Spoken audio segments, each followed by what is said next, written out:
Tail end of summer, an absolutely gorgeous night in downtown Toronto. It's game one for Canada and the Czechs. The last 20 years, the World Championships. Canada's won 6, the Czechs have won 5. They're sneaky good. Donald Terry, welcome back to the ACC. What's your thought on tonight, Don? Well, remember that we only lost one game. It has to kill us.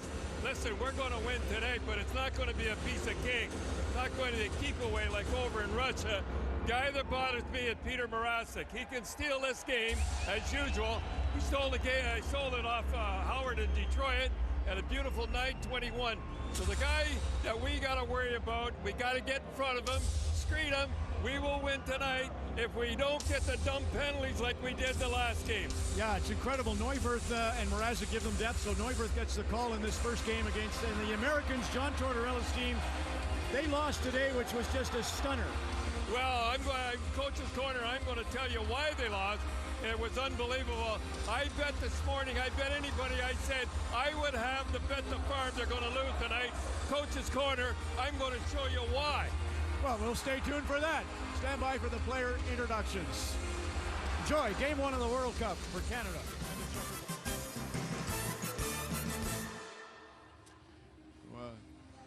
First of all, I got to talk on Coach's Corner. I'm thrilled about that. All right, in the spirit of the World Cup and coming together, the Swedes. You're showing the Swedes. What's the deal here? First class. They play first class. They're the only team that won shirts and ties to play. Last night you were doing a concert or something. Only guys come in. You look first class, you play first class. Now we got a beautiful play. I know you're going to ask me about USA. I want to know what happened to Team USA. I told you on the opening. I said earlier today when I saw the sun, I said I will bet any money on Team Europe, and you do not do this. This is the worst thing you can ever call a European. First of all, you don't call them Euros, they get mad.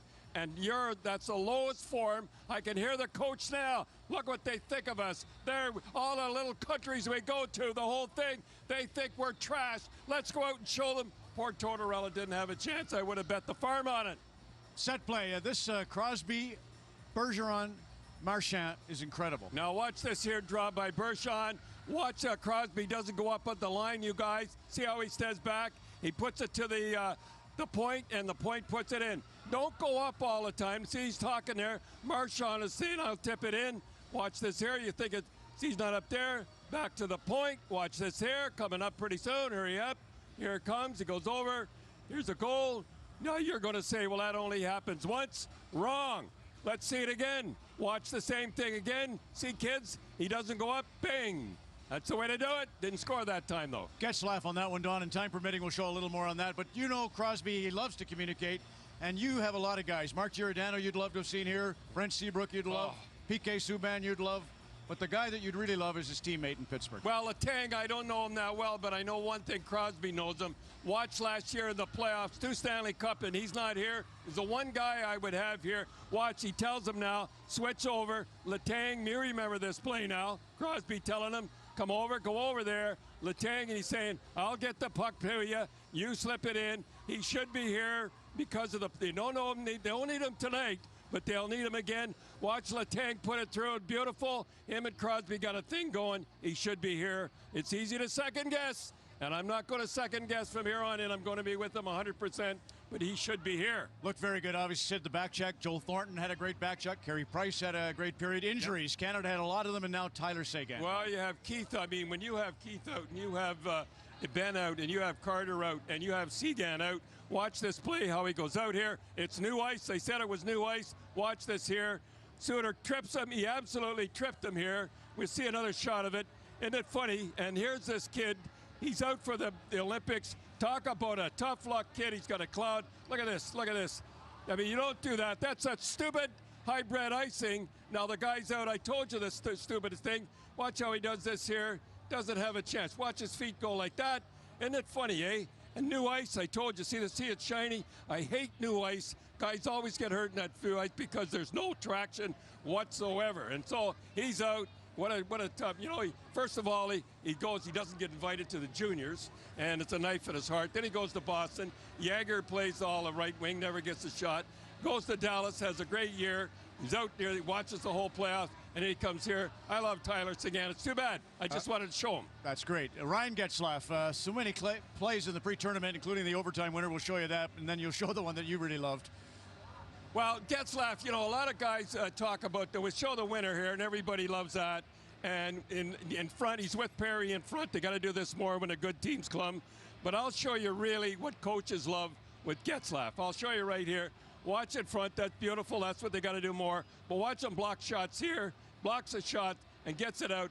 Boy, I'll tell you, he is a horse. They call him the horse. He is beautiful. He's the guy you win with. You know, seeing Tavares doing his thing defensively as well as offensively. Bobby Hull, believe it or not, when you coached him in '76, he was a checking guy. He took care of Boreas Salming. Figure that one out. But 40 years ago, you had the Canada Cup, and you were a genius. Although that was refuted a little bit this morning. I guess not. Anyhow, I want to show it here. Sittler scored the overtime goal in '76. As we know. I went down and told him here, let's hear, and I hear Sittler said, hold on, Drazilla. He comes out, hold on and put it in. And I went down and told him in between the periods, here he is again. And he put something in the paper today, how unkind. Here he said that, oh yeah, but Cherry come in, he came in at the end of the period, and he said, do it. I already thought of it. Well, I say to you, Daryl, I know you're a very clever guy. If you thought of it in the overtime, why didn't you think of it in the 3 periods before? But he's a very clever fella. Well, he's just trying to keep you humble, obviously. But you were hot because in his 10-point game, you want to get into it? You want to get into that? I never said I could have been mean. I could have said I had a third-string goalie in there. Right. He never, ever played again in the National Hockey League, and that's why you got the 10 points. I never put anybody in you. And I didn't say that because I'm a good guy. Yes, you are a good guy. And you went down, and you're mad because Canada's Walk of Fame, Daryl's going in, and you said all kinds of answers with a little thing. And when he gets into the Walk of Fame, like you are already in the Walk of Fame, that's bound to cement that wonderful relationship. And if not, Lanny will get it straightened out. Quit The Coach's Corner apologizing to him. on Hockey Night in Shouldn't Canada have said it. Shouldn't at the have World said it. Cup.